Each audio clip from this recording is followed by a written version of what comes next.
Justin, how are you doing? And thank you for accepting to join my podcast today. It's only but a pleasure. I'm doing well. However, I must say, after having watched the video which you sent me yesterday, it got the cogs turning in my brain to the point where it actually kept me up in contemplation of the topic that we have to discuss today. Yeah, that's good. So before I'm going to start our topic today, I want to introduce you to everyone because I know you for such a long time, maybe over 10 years now, and you've been always like a mentor for me and one of the most inspirational people in fitness and health industry out there.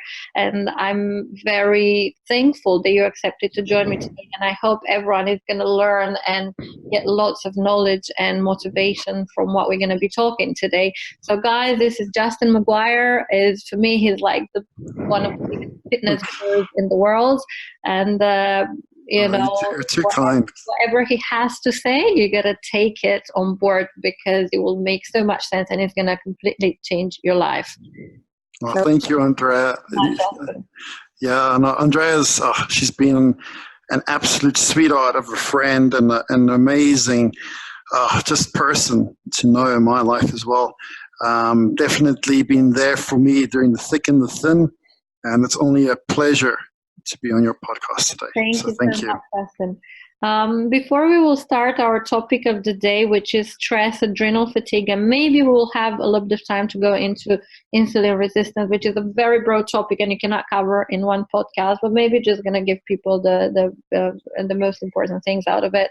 I want to hear a little bit more about you. I want people to hear about you as a person, the way you started, how you became so big, how so many people are following you and because I know you changed so many lives and you inspire so many people. So tell me a little bit about you, how you started in this industry, because I know you did bodybuilding shows as well. So there's a lot to talk about you. So I'll leave you to your little bio. Wow, yeah, it's a Hollywood feature. ups and downs, and crazy times and good times. How I started in this industry, Andreea, I was a troubled teen. So I had a bit of a, I'm going to say, unsettled upbringing, which caused me to act out. And I got into the gym industry. My mother got me involved, threw me straight in there, and I started training. And it was an outlet to get rid of a lot of aggression. I know that about you. I know all the rest maybe, but I didn't know this early beginning. Yeah, I was 15 when I was working in a gym the first time. And I earned my stripes. Like I got paid the equivalent of 80 pence an hour to pack away weight. And I'm talking about like tons and tons and tons of weight every evening whilst I was in high school. And that took me right up until the end of high school. Then I went to university. I went to college first, and then I went to technicons thereafter. Just got my diplomas, and didn't stop there with the first one. And when did you move to London? I moved to London when I was 22. So I had already been working in industry here for about 3 or 4 years in South Africa, thinking, with a young ego that I knew it all, and I had absolutely no cooking clue about what I was doing, but I had a confidence in doing it, which was able to sell the service. Yeah, but it's in fitness industry, everyone has a big ego, as we all know. And this is one maybe you can tell us a bit later, give them some little information how to get rid of this ego, because it's not very good. We cannot change the industry if you just start this way. Well, I think, having been there, and having fallen from grace, very hard. Very, very hard. All you do for yourself is when you embrace, look, there's nothing wrong with a healthy ego that benefits yourself and others around you. But there's a big difference between a healthy ego and narcissistic behavior. Yeah, and I'll be the first to admit that, unfortunately, there have been times in my life where I did exhibit that behavior due to multiple factors. I think one of the more predominant factors is anabolic steroid use that I used to a very lengthy extent in my 20s, which a lot of people are now using as well, which is causing massive detriment. Admitting about it, and this is such a brave act that you're actually talking free about it. And this is I'd love more people in this to be able to talk about it and see how these things changed their lives and then how they affected them.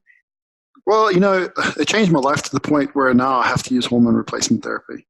My ludic cells have completely lost their function because of the superphysiological amounts of hormones that I had running in my bloodstream for so many years. Why did I do it? I think initially, being a young man, I think most people when they get into bodybuilding, let's be honest here. Do you think Andreea, that the places where you did work in London for a while, like maybe affected you or got you into that mood, or because it's this kind of cult that in London and also in States and around, they kind of follow in bodybuilding. If they don't take this anabolic steroids, they are not part of the bodybuilding industry, which is completely wrong. What's that famous saying? You're going to emulate the company you keep. Right? And there's another very important saying in the Bible that iron sharpens iron. Right? And unfortunately, it can also blunt your knife in life. Sorry for all these analogies. But then I hear people have to take a lot on board from this, because there's so many people who are in this situation now and they are living in denial. But I'll have to take the responsibility in saying that, it was my decision to have that first needle go into my bum when I was 20 years old, and to go along the road of anabolic manipulation and body augmentation. And basically, through doing that, I just put out a certain type of frequency to attract a certain type of person toward me. And the outcome of that was a lot of insecurity, a lot of judgment, which fueled further ongoing anabolic steroid use.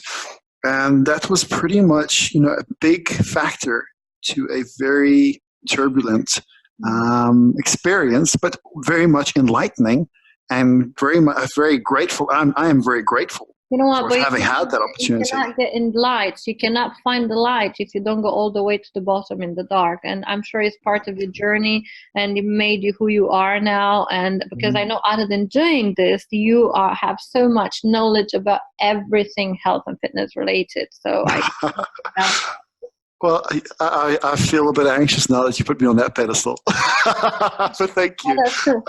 I have a small, in my opinion, I have a small amount of knowledge of which I'm more than happy to share, and hopefully enabling others with that knowledge be able to create change and healing in their lives. But there's so much out there. So by no means, although I appreciate you calling me a guru, and I really do, especially coming from a... And let's talk, you're a strength and conditioning coach. You have a nutritional certification or degree, as far as I know. You do therapy as well. Yeah, I've studied a little bit of everything. Yeah, I think we can sometimes get so lost in the labels that we forget about the person, right? I know. It's important people know that what you do. Yeah. I know what you've been doing, and I know how many people's lives you transformed. So other than this rough path, there is an amazing path that you did follow in terms of studying and certificates, and they're very important. You cannot work. No, most definitely. They're vital.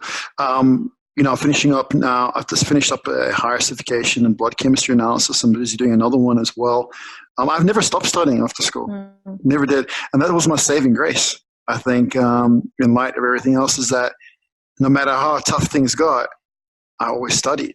To date, I have 13 diplomas and 2 BTech degrees. Most people don't know about, because I don't always, there's no need to always, because at the end of the day, if to me, they're only as valuable as the good work that you can do in others, right? Otherwise, you can have 100 degrees and be of no value to the world. So that's the reason why I don't consider myself a guru. You don't need to consider yourself a guru. Let the others talk about. Yeah. I think people would consider me more nuts than anything else, because I'm a bit of a weirdo, I know, in a good way. You give people for free, and as a matter of fact, you created this banner mentorship, and you help other personal trainer to become the best version of themselves, and you're doing all these free courses, and you people learn so much out of it, including myself. That's amazing. Rather than going to any other courses out there and getting all the certificates. And I know how much you also give, and you're trying to help people genuinely without charging them. Of course, you also need to charge at some point because you got to make your living. But that's why for me, it makes you, this is also part of being a guru, when I say guru. It's funny when you talk about money, right? And then it's always a touchy subject for so many people. As soon as you mention money, people's backs get up. Especially in the fitness community, if you're dealing with the general public, right? So the general public, like, oh, I got to pay for this, and then all of a sudden the back comes up. But the thing is, for me, when it comes to like a financial reward, there's two schools of thought. There's one school of thought where it's material gain, and the second school of thought is it enables experiences, and that's the road that I've taken later in my life, where. I drive an old Golf 4, 2004 Golf 4. Thing is like a rust bucket, but it gets me to work, and I'm happy. I had so many fancy watches and fancy items of clothing when I lived in London. And nowadays, you find me in a pair of shorts and a gym tee. Apart from sitting here, I try to body myself up a bit for the podcast, but generally, this is God's touch in your life, and it's so important to understand that happiness doesn't come from material things. They can enhance a little bit and make you feel better there, but it's just so time consuming at the same time, and it doesn't last. Yeah, I agree. Material things do not bring a lasting, fulfilling happiness. Definitely not. I think the only time something material is really worth the spend is if it can enable further experiences. Right? So if you go out and you buy yourself, say that you like motorbikes. Say that that's your thing. You love motorbikes and you want to go motocross. The experience of being able to go out there on the track and just that is an experience, and that's what life's about. It's capturing the experiences and trying to capture as many as you can before we all exit this plane. And let's face it, it's short. We don't live for very long. Absolutely. So tell me a little bit. Now, you've been living in London for quite a while, maybe 10 years. Yeah. And then after that, you decided to move back to South Africa. How did you find it there? How was the reaccommodation? Well, the events that led me to coming back home came about through self-destructive means, which set myself up. The reason as to why the self-destructive means manifested themselves is because I set myself up with too much stress. And the subject that we're going to talk about today. Yeah, which I just gotta be so grateful.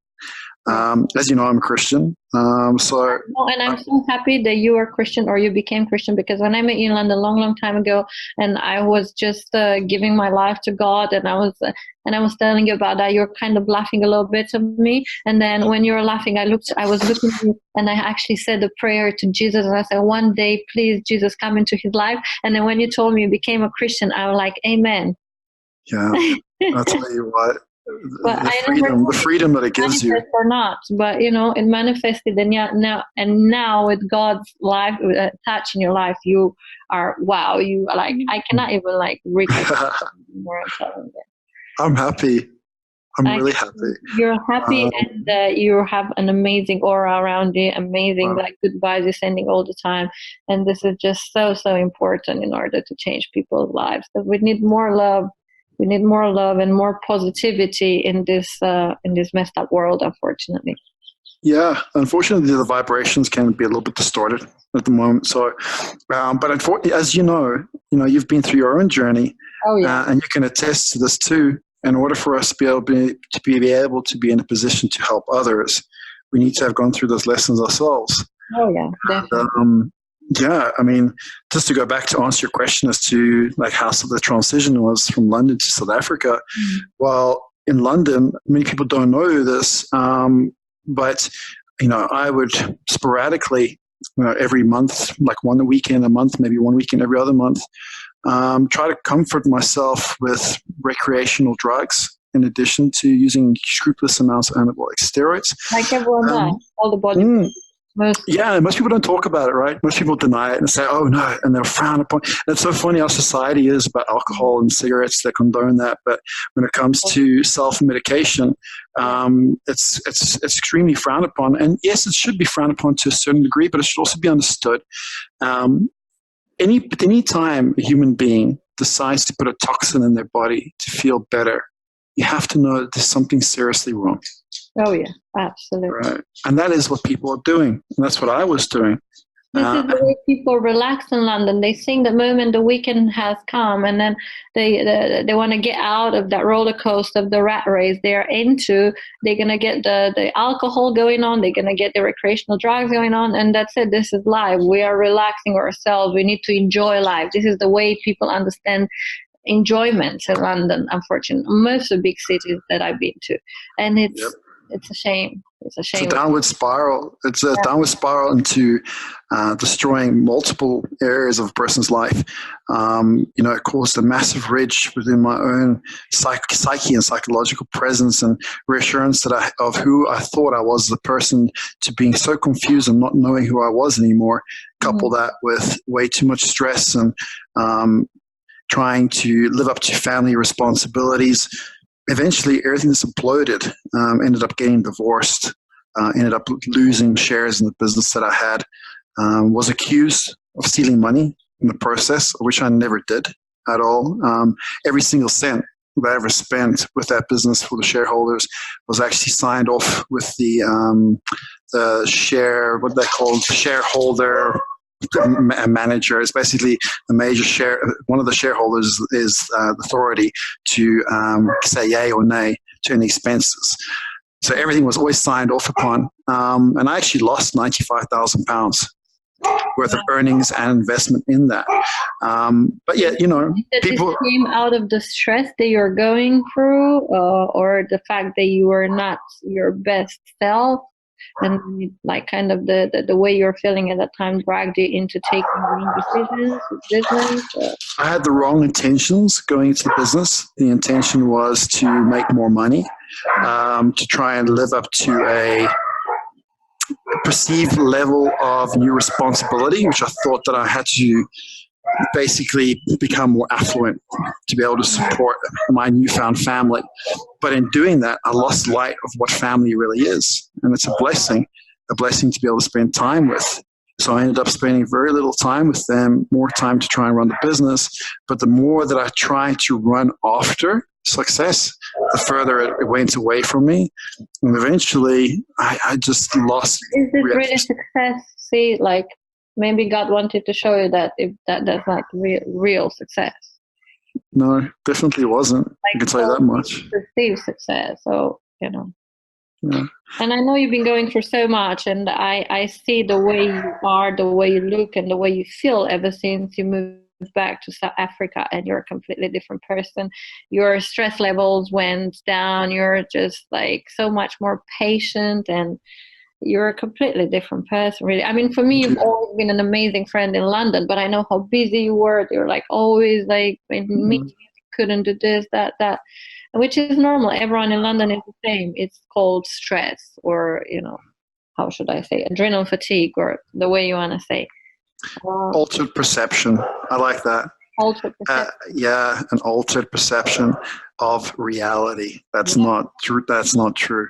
It's not at all. We've created this consciousness of chaos. Running every day after something here in London, in thinking that they're going to achieve more and they're more successful. And the more they run after something, the more they lose the core of our human being, the love, the attachment for family, the real true values for life. And this is not good. And I see the way it's happening. And this is, for me, a precursor thought of just leaving this place at some point. But well, I can see that you're already making such a massive success, and it's going to become reality really soon. Well, God bless. Amen. Let's see what's going to happen. Going to manifest it, project it to manifest it. Remember that. That's true, but I'm not sure if I really want to be here in London forever. Like that's one sure thing. I would like to be able to travel more and inspire people with my podcast and inspire people with all I can do online, like everyone else, because obviously this is one of the best jobs out there. But the reason even I started this podcast, of course, I would like to be successful, but I know that I have so many amazing, inspirational people around me. And even myself, I went through terrible experiences in life. And I would like to share with people so they can maybe get empowered, and also my guests too, get all this inspiration and motivation from all you have to say. Oh, that's awesome. Well, it's only a pleasure. If I can impart some wisdom through my experience so that somebody else can maybe take a step back for a moment and just reconsider the next actions, then I feel like I've done a service. So, Awesome. yeah, happy to. Thank you all for watching ProBody Talks. We will be bringing you more guests in my upcoming episodes. Great inspirational human beings, so stay tuned. We have a lot of valuable information that I hope will inspire you all. In the meantime, you can support us by subscribing to my Patreon account. Thank you and goodbye everyone.